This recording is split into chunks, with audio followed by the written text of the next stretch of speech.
So welcome back to obviously Fight Talk, and we are once again joined, making his second appearance here with us, by UFC superstar, I think it's fair to say now, and everybody wants a piece of him. We're now joined by Darren Till. So Darren, thanks a million for taking the time to come on once again to obviously Fight Talk. No worries, guys. Thanks for having me on again. Darren, you must have had keen eyes on the weekend. You had a good back and forth with Perry leading into this fight against Ponzinibbio. Did you watch the fight, and in some ways were you disappointed with the result? Yeah, I watched the fight. The only fight I was excited for to watch, and yeah, I was disappointed because the Perry fight would have been a good fight to have if he would have beat Santiago. So yeah, I was pretty disappointed. Santiago wasn't somebody really on your list. Is he someone that you have interest in fighting, or was he not on your radar? I would like to fight him, but I just don't know right now what fight's good. Yeah. There's just so many options. There's Santiago, Usman. Wonderboy doesn't want to fight me, but he's saying he's ready to fight in March. He said he had an injury, so that's I don't know what's going on there. Yeah. You've got Dos Anjos and Lawler. They've just fought. Lawler's coming off a loss. Dos Anjos is probably ready for the title. You've got Colby. So the welterweight top 10 now is just really up in the air. And do you find as well, Darren, since the victory over Cowboy, that all of a sudden the world's at your feet? Everyone seems to be calling your name as well now. Yeah, because everyone's angry that Dana White said I was the future, and he never said that they were the future. So yeah, everyone wants a piece of me, and everyone wants to knock me off my perch, which is okay. It's good. There's a target on my back, but it's what comes with it, mate, isn't it? And as well, you're saying March there with Wonderboy saying that there's big rumours as well that the UFC was going to Liverpool. That sort of seems to have fallen away a little bit now, but they are due back in London. Is that something that you're working for? Is that what the next time we're going to see you step into the octagon? Yeah, let's see what after Christmas what they say. Let's see if they want to book me for London March or whatever. If they want to make a Liverpool date in April or some, I'll wait. So let's just see. But I'm straight after Christmas, I'm back in the gym, back on the grind. So, I'm ready to fight next year as early as February. So let's go. How big of a chance do you think there will be a card in Liverpool? I think 99% is going to happen next year, a Liverpool card. And do you think it'll be early next year, April or so? Yeah, I think it'll be earlier rather than later. It's got to be. And as well, I was just looking down, you see a lot on your social media, and I'm sure the UFC pay attention to it as well. A lot of matchmaking goes on social media, but I'm starting to lose count of the amount of fighters that are hitting you up saying, I'll fight you, and every time you say, yeah, let's do it. So is there anyone, if you could handpick right now, if you could handpick an opponent that you want to fight, who do you want to fight? I want to fight Wonderboy. Again, is it just your style, as in a lot of people consider him a world-class striker, or do you just want to show that you've better striking? Yeah, it's just, he's a world-class striker, he really is. Good guy, he's respectful, but I know I beat him, and, that I know that's a fight that is good for the public, the crowd. He likes to stand and bang, and I like to stand and bang, and I just believe I'm a superior striker. I'm all round stronger, superior, more intelligent. So that's the fight I would handpick right now. I know you brought up his dad. His father said that the fight wasn't going to happen. You said that it's actually his father who doesn't want it to happen. Do you truly think that's what it is, or do you think Wonderboy doesn't want the fight? I don't see Wonderboy as a guy who's going to neglect fights. Yeah. Maybe he's getting advised by his team or his dad, just saying that I don't deserve the fight. Maybe it's a bad fight for them. So, anything could be getting said behind closed doors, but, it's totally his decision. He's got to fight me sooner than later because he's up there in the top 3. So, why doesn't he just fight me now? Because that was one thing as well, Darren, where it came from. It came from the horse's mouth. Dana White said it. So a lot of people thought this fight is done and dusted. So was it that close to getting done, or was it always just offered but never signed? Mate, I think it was just Dana getting excited. There was never nothing fully mentioned, or there was no contract put out there. So I think it was down to Dana just liking me and wanting me to fight Wonderboy and, whatever. So, yeah, there was no contract ever signed or anything. Do you know what I mean? So another name you brought up there was Dos Anjos, and I know you done an interview before the RDA fight on the weekend. You said that RDA was too small and it wasn't really a fight that you were interested. Since that performance, has anything changed? Have you looking at RDA differently now? Oh, he's in line for the next title shot. He's beating everyone, but I just don't see if I fight him. Where does Dos Anjos beat me? I don't think he's strong enough to take me down. I don't think his takedowns are good enough than my defense takedown. You know, I just don't see where he beats me. On strike, and I'm way too powerful and intelligent for him. You know, anything he throws, I'll be nullifying it. And, you know, that to me is an easy fight. You know, there's guys who aren't even in the top 10 who I feel are harder fights than Dos Anjos, just because I think his style just matches so well to mine. Do you know what I mean? Big news as well, Darren, broke with you as well, that you signed with MTK. Of course, predominantly known as a boxing management company and promote that look after boxers. How did that come about? How did the contact come about, and you know, how they're coming along to representing you now? Yeah, well, MTK, they were interested in me for a while. They were getting interested in the MMA scene, and you know, they know we have close friends.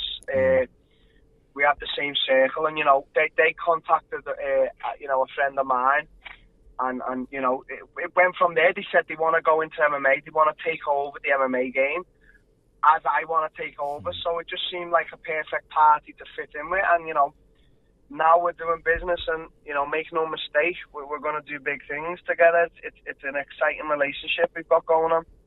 And what's going to be their role going forward with you, Darren? Like, as in, you know, obviously they're going to be in the background a lot, but what's their role in your career going forward?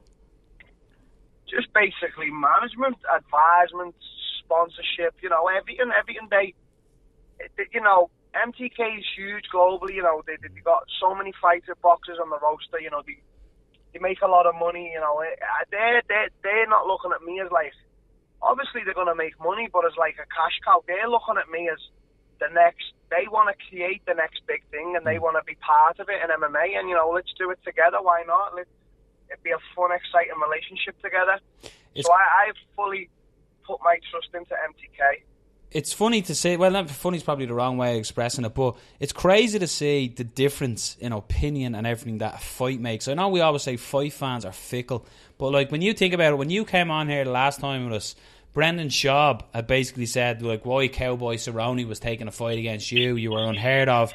And now Brendan Schaub is probably one of your biggest fans. He hasn't, every time he gets to say your name, he says it with the biggest smile on his face, and it's like he's gone onto your Wikipedia page and learned it off by heart. But it's just, it's like, have you noticed that since that victory, just a change in people's opinion? Maybe they're not underestimating this Brit who's coming in and fighting, that they're looking at your skill set and going, shit, we got to take notice, this guy's legit. Yeah, people have changed opinion. You know, to me, it's indifferent. It doesn't really matter. You know, it doesn't matter.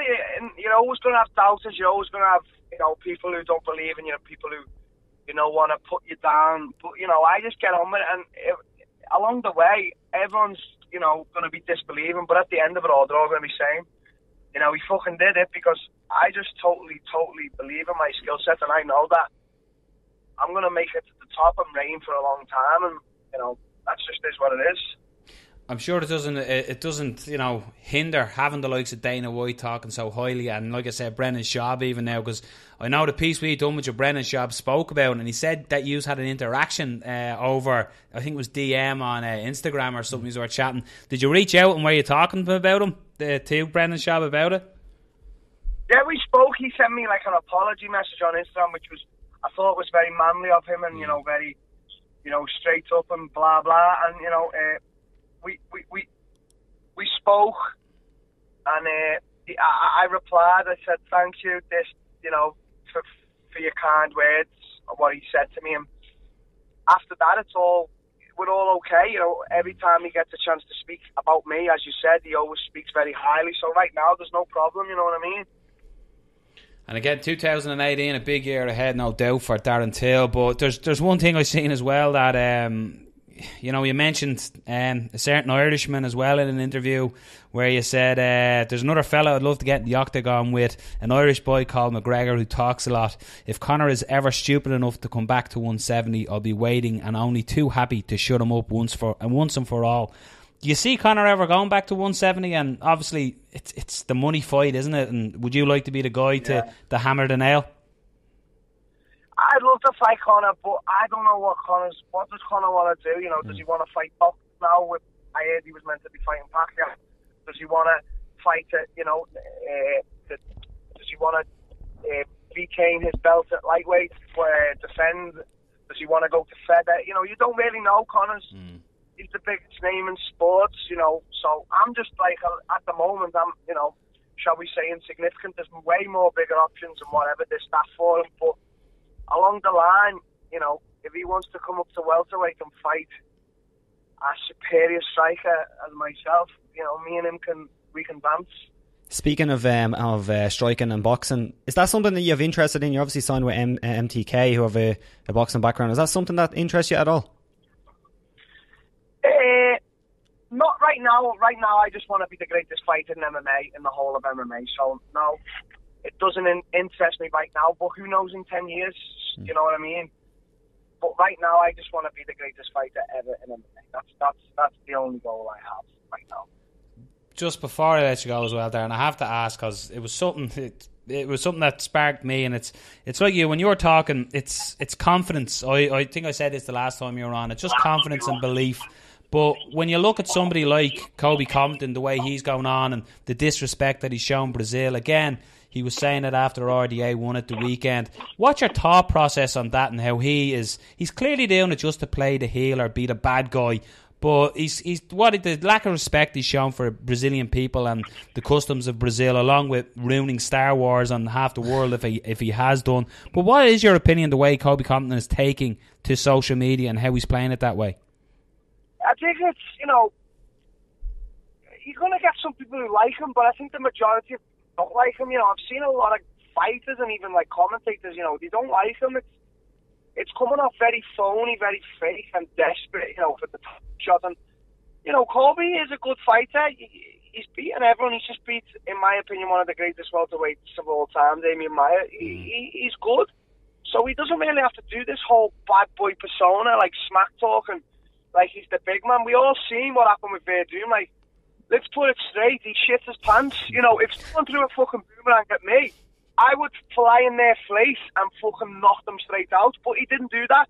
So he showed that he's a bit of a shitbag when it comes to it. You know, he's all right talking a big game, but if he gets cracked on the nose, is he happy with that? Because I know I am. I've been cracked on the nose many a times, and I thrive in them situations. So, you know, he's playing this bad boy thing, but it's fucking fake. Like, just be genuine. Stop talking shit about everyone. No one likes that shit, you know. He's disrespecting Tyron so much, you know. Fucking hell, I'm gonna beat Tyron Woodley if he's still a champion. And you know, if I get up to that title shot and he's the champ, I'll beat him. I know that, but I'm not gonna disrespect him in a way that Colby's doing. I just think it's so fucking idiotic. So Colby's doing what he's doing, and just leave him to it, mate. He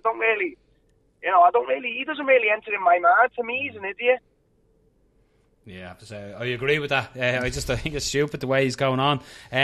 Just the big year ahead. What is us, the fans and media, looking at it? What does next year hold for Darren Till?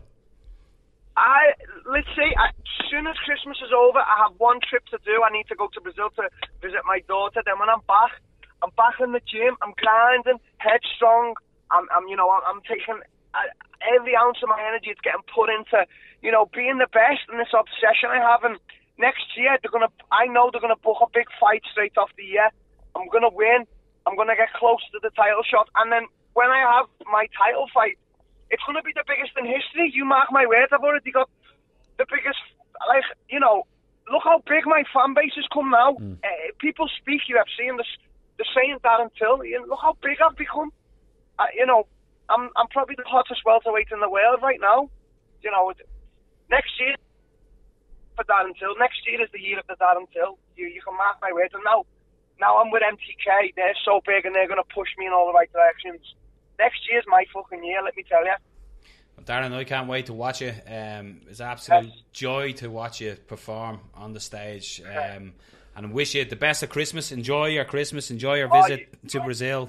And I can't wait to watch you next year, my man. Thank you very much. You guys have a good Christmas there as well. All the best.